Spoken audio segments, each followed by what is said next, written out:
The crowd was roaring.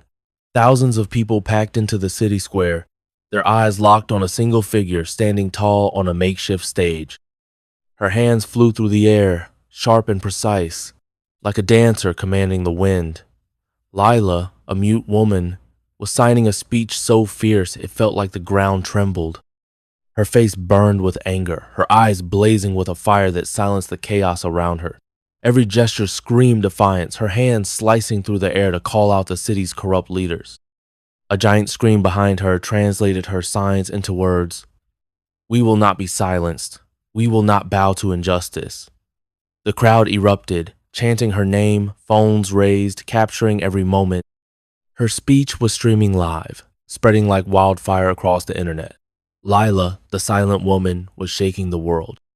But then, a shadow moved in the crowd. A man in a dark coat, his hand slipping into his pocket. Lila's eyes caught the glint of something metal. Her hands froze mid-sign. What was he holding? Lila's story began in a quiet, dusty town where nobody expected much from her. Born mute, she learned early that words weren't the only way to speak. Her hands were her voice, and she used them to tell stories, make friends, and dream big. But her town wasn't kind. The mayor, Mr. Carver, and his council controlled everything. Jobs, schools, even the water supply. If you spoke against them, you disappeared. Lila's parents warned her to stay quiet, to keep her head down. You're already silent, her mother said, so don't draw attention. But Lila couldn't ignore the wrongs around her. Families were losing their homes. Kids went hungry, and Mr. Carver's men walked the streets like kings, taking whatever they wanted. Lila was 16 when she first felt the spark of rebellion. She saw a boy, Tommy, get dragged away by Carver's men for stealing bread to feed his little sister. Lila's hands itched to do something, but she was too scared. That night, she sat in her tiny room, signing to herself in the mirror, practicing words she wished she could shout. Stop, fight, justice. She didn't know how, but she knew she'd find a way. At school, Lila was invisible. Kids teased her, calling her the quiet freak. Teachers ignored her. But one day, a new teacher, Ms. Harper, noticed Lila's hands moving during a history lesson about brave people who fought for freedom. Ms. Harper learned sign language just to talk to Lila. You have a voice, she said. Use it. Those words stuck with Lila. She started signing her thoughts in secret, creating speeches about the unfairness in her town. She practiced in the woods where no one could see. Her hands danced, telling stories of hope and anger, but she was still afraid. What if Carver's men found out? One day, Lila saw something that changed everything. She was walking home when she spotted Tommy's sister, Ellie, crying outside their empty house. Carver's men had taken it, leaving Ellie and her mom on the street. Lila's heart pounded. She signed to Ellie, I'll help you. But how? She wasn't strong or powerful. She was just a girl who couldn't speak. That night, Lila made a decision. She snuck into the town's old library, where a dusty computer still worked. She recorded her first sign language speech, her hands shaking as she signed, This town belongs to us, not Carver. She uploaded it online, not expecting anyone to care. The next morning, Lila woke to chaos. Her video had spread, people were sharing it, talking about it. Strangers were signing back, copying her words. Lila's right, they said. But Carver's men were watching too. They knew her name now. As Lila walked to school, she felt eyes on her. A car slowed down behind her, its engine growling. She turned, and there was Mr. Carver himself staring from the window, his smile cold and dangerous. You think you're clever, girl? He said. Lila's hands trembled, but she signed one word back. Yes. Then she ran, her heart racing. What had she started? Lila's sneakers pounded the dirt as she sprinted through the back alleys, her breath sharp and fast. Mr. Carver's car had screeched away, but she could still feel his icy stare burning into her.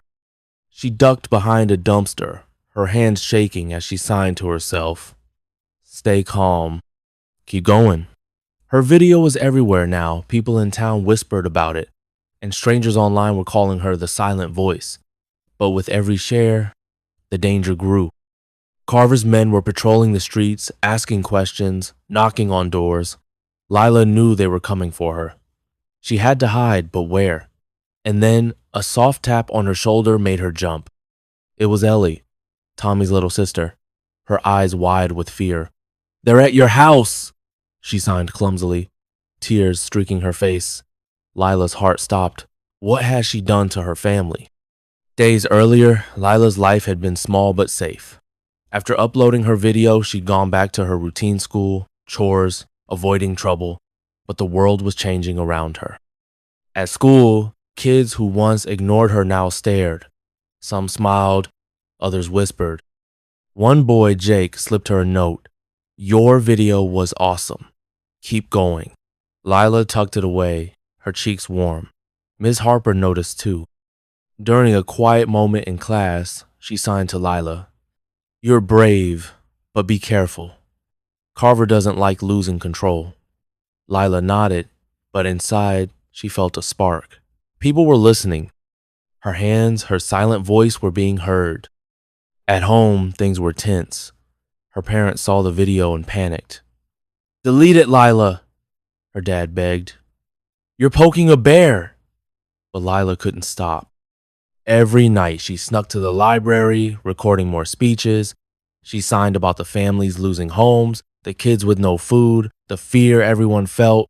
Each video got more views, more shares. People started leaving comments. "You're our hero. Keep fighting." But there were other messages too, angry ones. "You're a liar," one said. "You'll regret this," said another, signed with Carver's name. Lila's stomach twisted, but she kept going. She had to. One evening, Lila saw something that made her blood run cold. She was walking home when she spotted a crowd outside the town hall. Carver was there, smiling for cameras, announcing a new community fund that everyone knew was a lie. He was stealing money meant for the poor. Lila hid in the shadows, her hands itching to sign the truth. That's when she met Sam, a quiet man with a camera. He'd seen her videos and wanted to help. "Let's stream your next speech live," he signed. "The world needs to see you." Lila hesitated. A live speech? In front of everyone? She wasn't ready. But Sam's eyes were kind, and he added, "You're not alone." Lila nodded. Maybe this was her chance. The plan was set. Sam would set up a stage in the city square, and Lila would sign live for the world. The day before, Lila practiced in the woods, her hands moving faster, stronger. She imagined facing Carver, telling him he couldn't win. But that night, trouble came. She got a message from an unknown number. "Stop now, or your family pays." Lila froze. Was it Carver? Someone else? She didn't sleep, her mind racing. The next morning, the square was ready. Crowds gathered, phones out, waiting for her. Lila stepped onto the stage, her heart pounding. She began signing, her hands fierce, her message clear. "We will not bow." The crowd cheered, but then she saw him, the man in the dark coat, pushing through the crowd, his hand in his pocket. Her eyes locked on the glint of metal. Was it a weapon? Her hand stopped, the crowd went silent, and Lila realized she might have gone too far. The air in the city square thickened as Lila's hands froze mid-sign. Her eyes locked on the man in the dark coat. The crowd's cheers faded into a tense murmur. The glint of metal in his hand flashed again, and Lila's heart raced. Was it a gun? A knife? She couldn't tell, but fear clawed at her chest. Sam, standing near the stage, signed quickly, "Keep going." But Lila's hands trembled.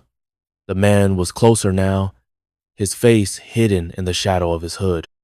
The giant screen behind her flickered. Her translated words stuck on, "We will not bow." Thousands of eyes were on her live, online, everywhere. If she stopped now, Carver would win. But if she kept going, what would that man do? Then a shout broke the silence. Lila, run! It was Jake, the boy from school, pushing through the crowd. The man in the coat turned sharply and Lila saw Ida Gunn. Her world spun, but she made a choice. Her hands flew up, signing faster, fiercer. "We are not afraid." The crowd roared back, but the man raised his arm and a deafening crack split the air. The days leading up to the live speech had been a whirlwind. Lila's videos were no longer just a spark, they were a firestorm. People in neighboring towns were sharing them, signing her words back, organizing protests. The silent voice was a name whispered everywhere, but so was Carver's anger. His men were tearing through the town, searching for her. Lila's parents begged her to stop. "You're putting us all in danger," her mom signed, tears in her eyes. Lila felt guilty, but she couldn't quit. She thought of Ellie, homeless now, and Tommy, still missing.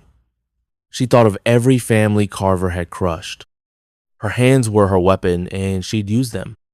Sam became her shadow, helping her plan the live speech.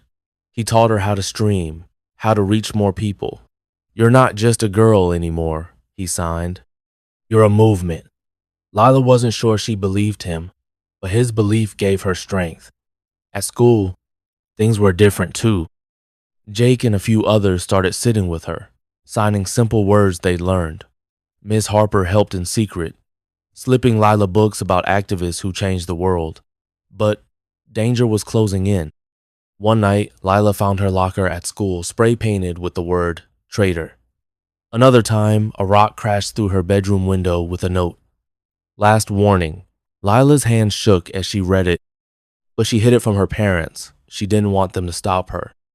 The morning of the live speech, Lila felt sick with nerves.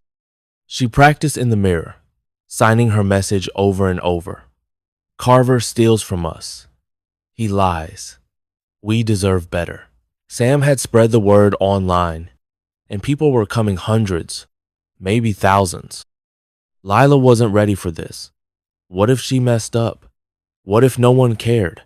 But when she stepped into the square, the crowd stunned her. Faces of all ages, holding signs, some signing her words back. Ellie was there, front row, smiling through tears. Lila climbed the stage, her knees wobbly.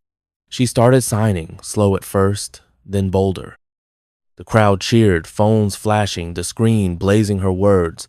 She felt alive, unstoppable, until she saw the man in the coat. Now, as the gunshot echoed, the crowd screamed, scattering like leaves in a storm. Lila dove behind the stage, her heart pounding. Sam grabbed her arm, pulling her toward an alley. "He's one of Carver's," he signed, his face pale. Lila's mind raced. Had she been shot? Was anyone hurt? She peeked out and saw Jake on the ground, clutching his shoulder, blood seeping through his shirt. Her stomach dropped. This was her fault. But then she saw Ellie kneeling beside Jake, signing to Lila. "Don't stop!" The man in the coat was gone, lost in the chaos, but police sirens wailed in the distance. Lila's hands itched to sign again, to fight back, but Sam pulled her away. "We have to go," he signed. As they ran, Lila's phone buzzed. A new message. "You can't hide," silent voice. Her blood ran cold. Who was watching her? Lila's breath came in short gasps as she and Sam sprinted through the dark alleys, the wail of sirens chasing them. Her mind was a storm. Jake's blood, Ellie's desperate signs, the man with the gun. She wanted to go back, to help, but Sam's grip on her arm was firm. "We can't stop," he signed, his face grim. They ducked into an abandoned shed, the air thick with dust. Lila's hands shook as she signed. "Is Jake okay? Did I cause this?" Sam didn't answer right away, his eyes scanning the shadows outside. "We'll find out," he finally signed. But you're the target now. Lila's phone buzzed, again another message. The silent voice will be silenced. Her heart sank. Someone was always watching, always one step ahead. But then Sam pulled out his laptop, showing her a live feed. Her speech was still streaming, shared by thousands online. Comments flooded in. Lila, you're our hero. Keep fighting. Her eyes welled up. Even now, her hands were speaking for her. The days before the speech had been a tightrope walk. Lila hid at Sam's small apartment, a cluttered place filled with cameras and old protest posters. He taught her how to encrypt her videos to avoid being traced. Carver's got people everywhere, he signed. Even the police. Lila nodded, her resolve hardening. She recorded new videos, shorter but fiercer, signing about Jake's bravery and Ellie's loss. She didn't know if Jake was alive, and the guilt gnawed at her. Sam sent the videos to trusted allies who spread them across secret online groups. The town was buzzing. Now protests were popping up, people signing Lila's words in the streets, but Carver's men were closing in. One night, Lila overheard Sam talking to someone on the phone, his voice low. She's not safe here, he said. Lila's stomach twisted. Was Sam hiding something? Could she trust him? The next morning, Miss Harper found them. She'd risked everything to track Lila down, her face pale but determined. The town's splitting, she signed. Half want to fight with you, half are scared and turning on you.